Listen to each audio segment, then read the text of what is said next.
Good morning, 12th class. So today's topic is in page number 56 and the topic is public versus private sector. आज़ादी के बाद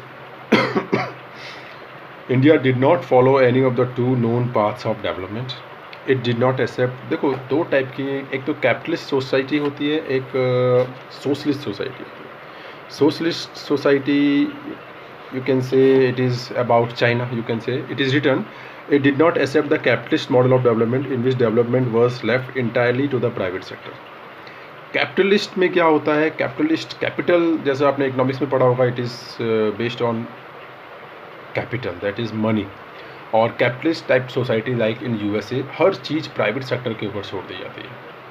और private sector का मतलब है कि हर चीज़ बिजनेसमैन इंडस्ट्रीज के लोगों के ऊपर छोड़ दी जाती है, वो उसको अच्छे से चलाते भी हैं.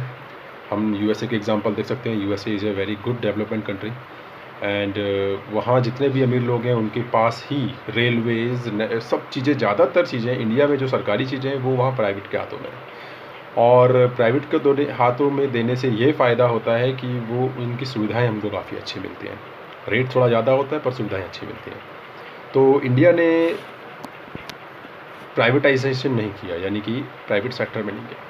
पब्लिक सेक्टर की अगर हम बात करें, second it is return not did it follow the socialist model in which private property was abolished and all the production was control by the state like in Russia and China.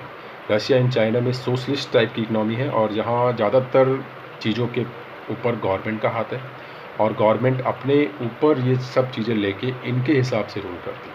Socialist में India ने ना तो अपनी economy को private रखा ना ही public रखा. Elements from both these models were taken and mixed together in India. That is why it was described as mixed economy. अगर ये क्वेश्चन आता है कि why Indian economy is known as mixed economy, तो Indian economy is known as mixed economy because Indians market did not follow the capitalist as well as the socialist type of economy. India has followed both, combination of both. India में जो जैसे Railways वो सरकारी हाथ में, और अगर आप एयरलाइंस की बात करो तो एयरलाइंस प्राइवेट हाथों में. Jet Airways, Sahara Airways, you can say Indigo. India में गवर्नमेंट के हिसाब से केवल एक इंडियन एयरलाइंस है जिसका नाम अब एयर इंडिया हो चुका है, वो पब्लिक के हाथों में, बाकी सब प्राइवेट है.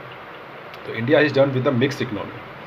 Then a mix model like this was open to criticism from both the left and right. पर जब भी इंडिया में इतनी ज़्यादा डेमोक्रेसी की, जब भी हम कोई चीज़ ओपन करते हैं तो इट गॉट सम क्रिटिसिज्म हर चीज़ का मिल जाता है.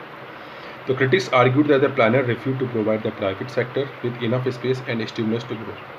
हमारे काफ़ी जो लेफ्ट विंगर्स थे जो चाहते थे कि इंडिया की जो इकनॉमी है वो सोशलिस्ट टाइप की बने चाइना को देखते हुए, पर क्योंकि इंडियन गवर्नमेंट ने उस सोशलिस्ट इकनॉमी को फॉलो नहीं किया तो वो इंडियन गवर्नमेंट को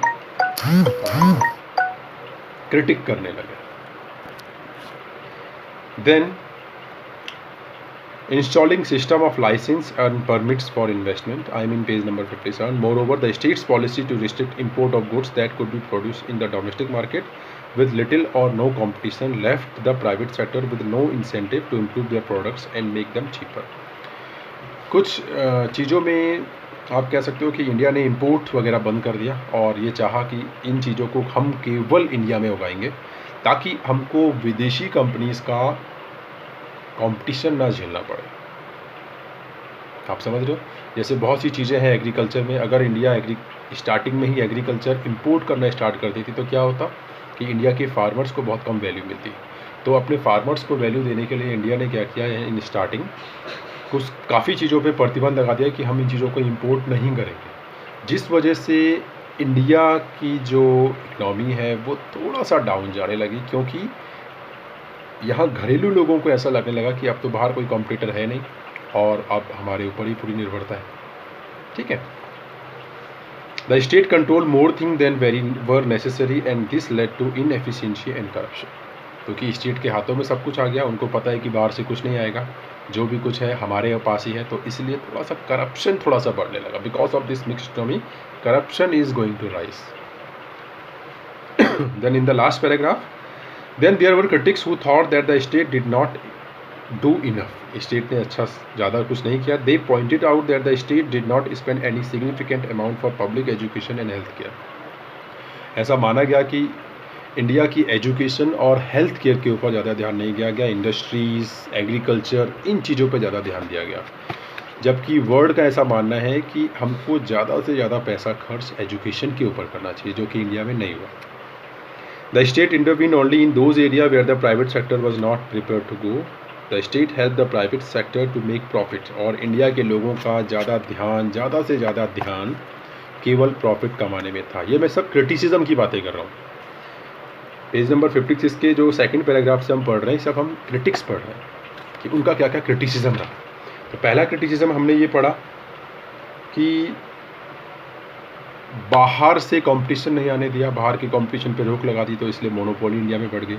दूसरा क्रिटिसिज्म हमने पढ़ा कि इनएफिशिएंसी और करप्शन बढ़ गया। तीसरा हमने पढ़ा कि एजुकेशन और हेल्थ केयर के ऊपर ज़्यादा ध्यान नहीं दिया गया। So instead of helping the poor, the state intervention ended up creating a new middle class that enjoyed the privilege of high salaries without much accountability. Poverty did not decline substantially during this period. Even when the proportion of poor reduced, their number kept on going. Percentage में हमने poverty को कम किया, but actual में poverty कम हुई। हर कोई government आती थी और कहती थी कि हमसे पहले वाली गवर्नमेंट के टाइम पे पुअरनेस 40% थी, हमने उसको 39% कर दिया। परसेंटेज में तो कम कर दिया, पर एक्चुअल जो नंबर थे वो बढ़ गए, क्योंकि पॉपुलेशन इतनी बढ़ रही है कि उसका 39% भी पुराने के 40 से ज़्यादा है। अगर 100 लोगों में 40 लोग गरीब हैं और 1000 लोगों में 401 लोग गरीब हैं, तो परसेंटेज तो कम हो रहा है, बट नंबर्स बढ़ रहे हैं। तो ये सब इसके criticism, public and private sector. So the main question which comes from this topic is why Indian economy is called mixed economy, and what are the criticism of the mixed economy in India. These two questions are important. Second question is more important. Thank you.